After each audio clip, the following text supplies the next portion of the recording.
Hi guys, welcome to this new video on pie charts for academic task 1 writing.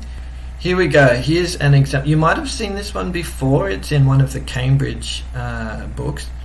Now often pie charts are too simple to be alone, often they're with something else. In this case it's 4 pie charts together. That's fine, it's the same principle. Doesn't matter if there are one or many. And I'll try and guide you through how to do these. It's the same as all the other ones in the sense that you have an introduction, you have an overview, and you have usually 2 body paragraphs. Maybe 1, maybe 3, but usually you try to aim for 2. As usual, our introduction just says what they say, and of course what they say is, the charts below give information on the ages of the populations of Yemen and Italy in 2000 and projections for 2050. Our introduction says that in our own words, and it also can borrow from the data in the sense that I could maybe talk about what age groups we're talking about. So I could say in the age group 0 to 14 years, 15 to 59 and over 60. I could add that to my introduction if I wanted to. I wouldn't add any of the particular percentages though. That's what we need to do in our introduction, and let's have a look at what I said for my introduction. The charts illustrate, so instead of give information on, I just changed that to illustrate. And remember, you don't need to say below.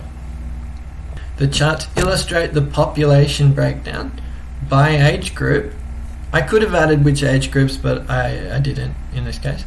By age group in 2000 for Yemen and Italy, and the projected changes in 2050. So as you can see, exactly what they said, but just in my own words. The next bit that says summarize the information, don't need to worry about that, that's not a part of our introduction. Then we go into our overview. Now our overview is just looking for the obvious features. You should find at least 2 for everything. Sometimes you can find more, and if you do, that's fine. So what are the 2 obvious features that you can see in this one?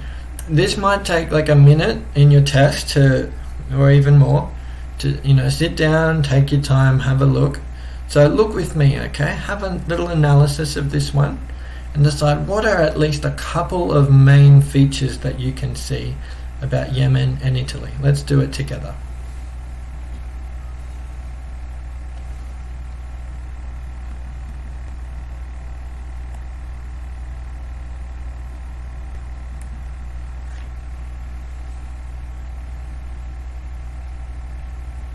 Okay, if you want to keep thinking about it, just pause the video and keep looking at the pie charts. But yeah, let's get into it. So look at Yemen first. That's what we'll focus on. We'll go by country.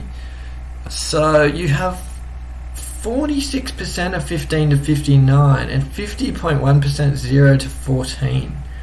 Only 3.6 is over 60. So to me, the obvious thing is like, oh, we've only got 3.6 here of white. To me, like, wow, clearly the white is small. Alright, so as a child, if I was looking at that, I'd be going, the white one is the small one. And yes, that's as simple as it should be. And then the 2050 Yemen one, the white one is still very small. Okay, now the black one has got bigger, so that's 15 to 59, so the children are sort of disappearing. The children are growing up in 2050. The seniors are getting a little bit older, so generally speaking I can see the population getting older, but there's still not that many like seniors. So that's what I'm seeing with Yemen. Very young population, very few seniors. By 2050 it's a bit older, but still relatively not that many seniors. Let's look at Italy now. So the year 2000, what do you see? Oh, really big black section, 15 to 59. 24% over 60, 14.3. Okay, so the obvious thing again is 15 to 59 years. Most of the people are that age. And relative to Yemen, there's quite a few old people too, old people over 60. No offense if you're over 60. Let's look at 2050 Italy. There's much more white now. 42% is white, 46% is black, 15 to 59. Only 11% is children, 0 to 14 years. So again, I'm seeing Italy's population get older. And in comparison to Yemen, Italy's population was much older from the beginning, and in 2050 it will still be much older. So they're the main features that I can tease out of those charts. There might be other things that you've found, but that's what I find are the main features. Ooh, that's a fair bit. Okay, so how am I going to put that in an overview? Well, I'll show you what I said. I said, overall, both Yemen and Italy's populations are expected to be significantly older in 2050 than at the start of the period. Both are getting older. Also, Italy's population is and will continue to be considerably older than Yemen's. Okay, the two things. The populations are getting older, and Italy is older in comparison to Yemen. Now this is what I would say is the most minimal overview you could get for this particular task. I'm giving you a very simple one. If you wanted to go into more detail in your overview, you could. Okay, this is the simplest way I could have written it, I think. But that's okay. It's good to have, I think, a simple example for you. Alright, so now we've got our overview done, we need to get to work in writing our body paragraphs. So body paragraph 1. Now, you could go by year, what happened in 2000 and then what happened in 2050. For me, it's much easier to go by country. Just as we did in the past with line graphs, for this one, we're just going to give the figure in 2000, and then we're going to give the figure in 2050. But when we do that, we're going to talk about it in comparison to the data around it. So when I talk about 2050, I'm going to talk about it like in comparison to when it was the year 2000. Here we go, body 1. In the year 2000, alright, simple, I'll put the 3 in. Just over half of Yemen's population were infants and children between the ages of 0 and 14 years. Why didn't I say 50.1%? Because I want to show a variety of ways to give percentages. Don't always do the same thing. If I say 50.1%, that's fine. But I'm going to use specific percentages later. So I thought, hey, here's an opportunity to say just over half.